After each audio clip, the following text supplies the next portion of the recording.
খুলনা জেলার দাকুপের বানিসান্তা ইউনিয়নের পশ্চিম ঢাংমারি গ্রাম।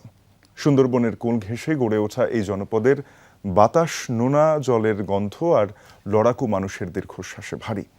সেখানে একদল নারী প্রতিদিন বাঘ আর কুমিরের সঙ্গে লড়াই করে তাদের জীবিকা নির্বাহ করেন। সুন্দরবনের নারী জেলেরা যেভাবে রোদ, ঝড় ও নোনা জলকে সঙ্গী করে টিকে আছেন তা যেমন বিস্ময়কর, তেমনি তাদের বঞ্চনা আর কষ্টের গল্পগুলো অত্যন্ত বেদনার।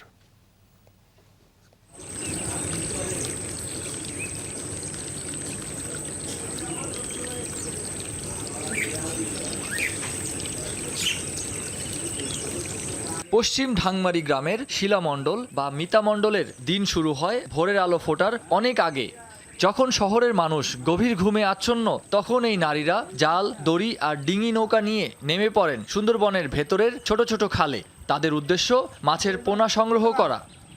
নদীতে নামলে সেখানে ডানে কুমির আর বায়ে বাঘের ভয়, কিন্তু পেটের খিদের কাছে বনের বাঘের ভয়ও হার মেনে যায়।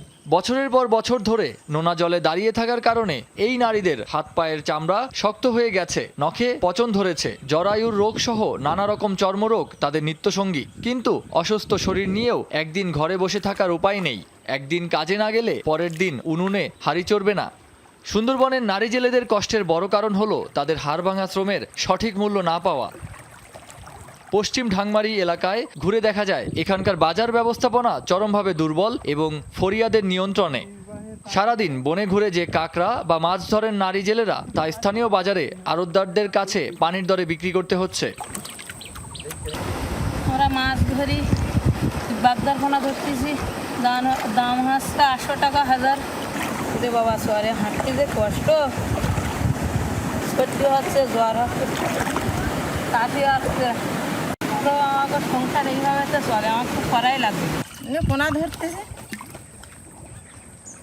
সারাদিনে কেমন পোনা ধরেন বা কতগুলো পোনা ধরা হয়?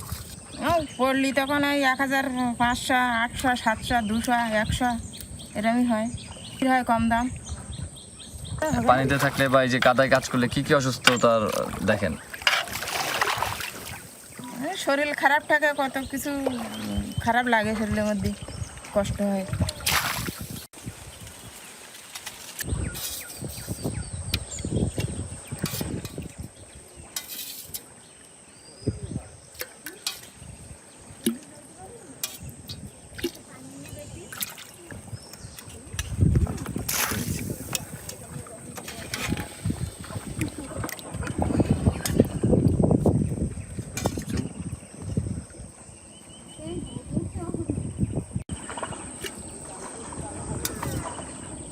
খুব কষ্ট করে আমাকে জীবন যাপন করতে, এই গাঙে দেখেন কি কষ্ট করা লাগে।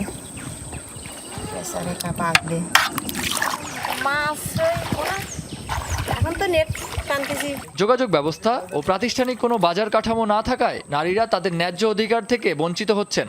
মহাজনদের কাছ থেকে নেওয়া চড়া সুদের দাদন বা ঋণের জালে আটকে আছেন অনেকেই, যার কারণে কম দামে পোনা বিক্রি করতে বাধ্য হন তারা। নদীতে ঘন্টার পর ঘন্টা জাল টেনে যে চিংড়ি পোনা সংগ্রহ করা হয়, তার প্রতি পিসের দাম মেলে মাত্র 60 পয়সা থেকে 1 টাকার মধ্যে। ভাগ্য ভালো থাকলে পোনার দেখা মিললে দিনে 800 থেকে 900 টাকা পর্যন্ত আয় হয় অনেকের। কিন্তু জলবায়ু পরিবর্তন আর নদীর গতিপথ বদলানোর ফলে বছরের বেশিরভাগ সময় পোনার আকাল থাকে। তখন সারাদিন বুক সমান নোনা জলে ভিজেও দিন শেষে আয় দাঁড়ায় মাত্র 200 থেকে 300 টাকায়। এই সামান্য টাকা দিয়ে চাল ডাল কেনার পর সংসারের অন্যান্য খরচ চালানো, এমনকি অসুস্থতার ঔষধ কেনার টাকাও জোটে না শিলা বা মিতাদের। সুন্দরবনের নোনা জল যেমন সুন্দরবনকে বাঁচিয়ে রাখে, তেমনি এই নারী জেলেরা তাদের শ্রম দিয়ে বাঁচিয়ে রেখেছেন উপকূলের অর্থনীতিকে। কাজল মণ্ডল, শিলা মণ্ডলদের মতো শত শত নারী জেলেদের এই নীরব কান্না আর বঞ্চনার অবসান হওয়া দরকার। তারা দয়া চান না, চান তাদের কষ্টের সঠিক মূল্যায়ন এবং একটু নিরাপদে বেঁচে থাকার নিশ্চয়তা। সুন্দরবনের বুক চিরে বেঁচে থাকা এই অপরাজিতাদের পাশে দাঁড়ানো এখন রাষ্ট্র ও সমাজের উভয়েরই দায়িত্ব।